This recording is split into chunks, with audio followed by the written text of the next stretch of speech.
proactively focus on those people. So we're not there yet. Yeah. But last thing, technical assistance and the support services that are provided by members, in my mind, are just as important to helping that business owner navigate and grow. I want to go to Phyllis on that topic, but before we do, can you just touch for a second on, do you talk regularly with the commercial banking folks? How aware are they of what happens here and the viability of community lenders as that alternative resource? They're aware of it, but we have to. It's a process. The world's going a million miles an hour. Credit quality. Doyle spoke to regulatory challenges, compliance challenges. There's so much thrown at people, so it's always a process. If my takeaway were, I think what I'm hearing you say is, as a group, we need to work harder to get on their radar as a viable, easy solution to a problem they have. If it's hard work for them, it's going to be really hard to get them engaged. Yeah, and he gave the example of Wyckoff, a great young CDFI with an improving balance sheet in the D.C. area. And I don't know if they're here. They're a great organization. They do maybe 20, 30 loans a year. If we switched on the declines in the District of Columbia, and we work with Latino Economic Development Center here as well, who's a great partner of ours. If we switch that on in a systematized way, what would that also mean? So, it's not necessarily crushing, but you've got to manage the demand. And then at the end of the day, and this is really where our focus should be, whether it's on the bank side or the CDFI or the TA provider side. What does the customer want and what does the customer need, and what does that dynamic look like over time? So we can't lose sight of that when we talk about the systems, because they're at what's driving this. So I think I heard Daniel say that the experience in their program was 20% approval. We heard yesterday 50% approval. I mean, in terms of incremental gains on the Treasury Secretary's challenge of figure out the 8,000 declines a day, whichever of those numbers you choose, it qualifies as material.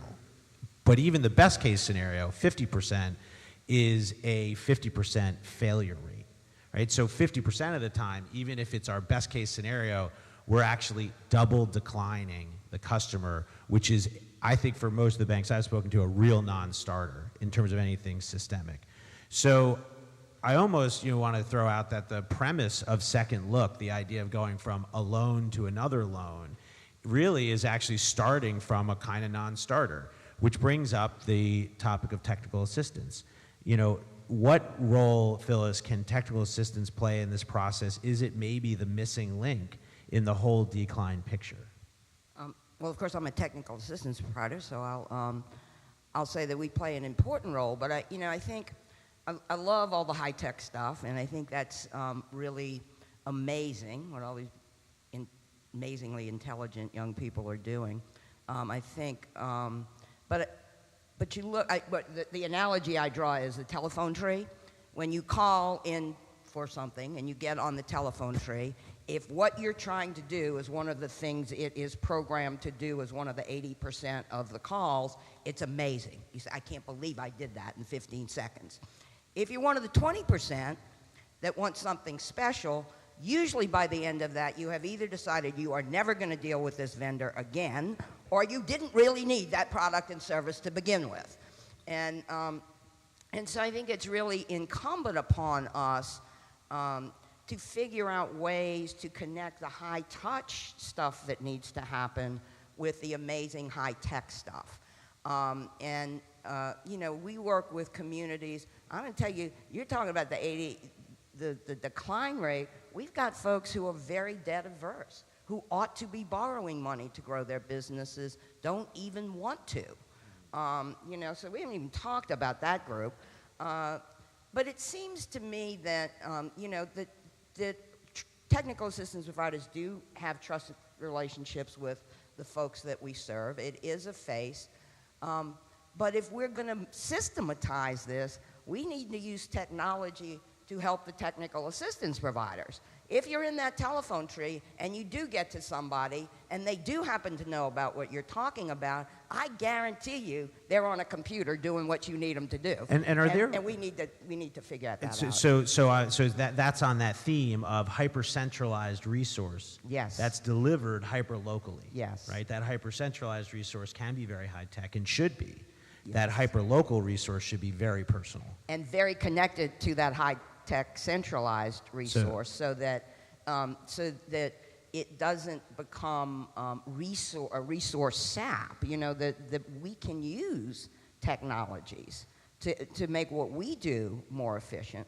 And then I also think that in this conversation about how do we link banks, I know there's a lot of confidentiality issues, but what's happening at the micro loan level, you guys are gathering amazing information. Right. You can really direct people from that information where they need to go. Right. You know, and so how do we build into the system, not just is this somebody that we should accept that the bank declined, but this is where this person needs to go next, and make sure that that connection gets made. I want to talk about meeting the capacity and where that comes from, but just one other quick follow-up, Phyllis, is what kind of curriculum do you have, or if any, or do you know of any, for that moment of loan decline? Because you know, I when I first was introduced to this industry 4 years ago, and I heard about tactile assistance and what it was, I assumed it was related to helping with that moment where you're declined. I shortly thereafter realized that it's teaching people how to do absolutely anything related to starting and building a business, which is like boiling all 7 oceans. I mean, it's incredible.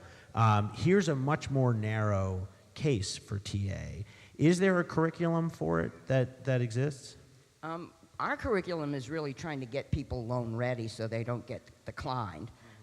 You know, so we really try to work with the CDFIs that we work with, and make sure that their likelihood of succeeding in getting that loan is very high. And knowing where the place to go, you know, what is the ecosystem of lenders, and what's the best. You know, we do everything: IDA programs, Kiva, Yep. You know, small micro loans, SBA loans, you know, the whole spectrum. And I think it's incumbent on us to really know exactly where people should go, and then manage that, you know. Yep. So we're really part of the process of Yep. that whole loan thing. And if there's a decline, we're holding their hand when they're getting declined, and then saying, oh, let's try something else. Daniel, I know you've been looking a lot at this issue of kind of reimagining TA. So either on that, or you know, other comment on what we've been discussing, but also if you could add to it anything you've seen out there in terms of e-learning curriculums or using technology to support TA.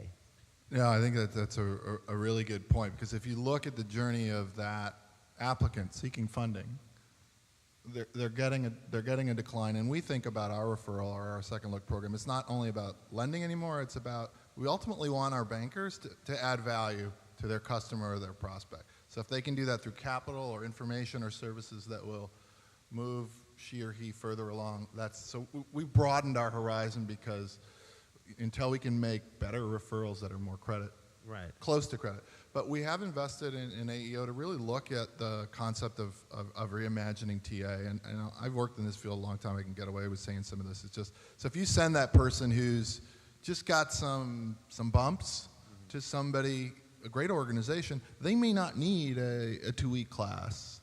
They may not need a certain set of information. So I think there's a certain degree of diagnosis that needs to take place, and then potentially very specific services that relate to where that business owner is. That's really, really complex. I think technology can help. I'm not saying you throw the baby out with the bathwater and you get rid of all the programs that we advocate so strongly for, but I think there are new ways to do it from a demand perspective about what that person needs. The other thing, and just to show off a little bit about what we've been doing, how many of you heard the Action Network's presentation yesterday? Gina's. When I look at this from a bank perspective and an efficiency perspective, and you look at the new technology, I think there are ways that lenders can enhance their efficiency. The gentleman from Biz2Credit was talking about ways to cut down the application process, and just utilizing a lot of the data that's out there that could possibly extend the reach of lenders without sacrificing mission or adding to risk. Doyle, one of the things that's been discussed is that, when you, at the end of the day, credit models rely on a fairly narrow set of parameters. It all feels like a black box, and there's a degree of like art and magic going on behind the scenes, but it's really, a set of cutoffs and how your cutoffs combine to result in the response from the model as a business. Do you think that banks could share some visibility into their credit model with practitioners so that, in a sense, Phyllis and organizations like hers would kind of have the answers to the question? They'd really know what the answers to the test are and be able to provide very specific guidance to to the small business, to the Main Street business owner? Well, absolutely. I mean, we could share our traditional models with anyone, and we have. As the technical assistance folks are trying to get businesses credit ready, they do know the answers. They know what we're looking for. But one of the reasons I'm here is to see what the new models are all about, not just the traditional banking models and putting people through the credit test, and then also hoping that the regulators may open their eyes and may change their views and see that there are some other models rather than the traditional banking models that might work and still result in a number of good loans. The regulators are one of the reasons why you have 8,000 declines, is because more and more over my 30 years, we're looking over our shoulders. Just if we make this loan, what are the regulators going to say and how are they going to handle us when they come in? I just wanted to make one other comment that when Phyllis was speaking, talking about the motivation of bankers, one of the things that would help is if some of the CDFI lenders would come to the banks, seek us out more and more, and let us know that, we can probably give you some good assets if you give us your declines.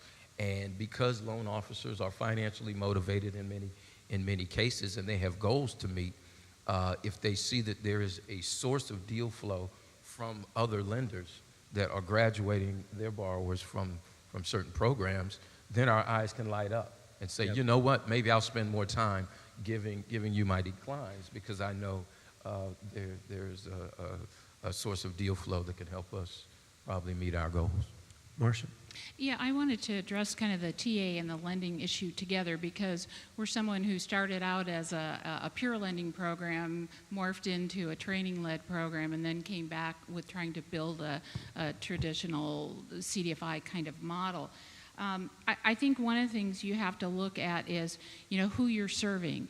And because 85% of our clients, and it used to be 98% of our clients, are women who really want a different level of touch. And so we have experimented with different kinds of ways to really move more capital to them. But as our program evolved over the last 23 years, we started out really focusing on that startup model. And this is where our data is so important to us, because we look at, of those 300 people who came to us and got intensive, 50 or 60 hours of training, only 10% of them were actually applying for loans. And so what we saw is that we had kind of these silos where we had people accessing our program through the loan fund or accessing it through our training programs, but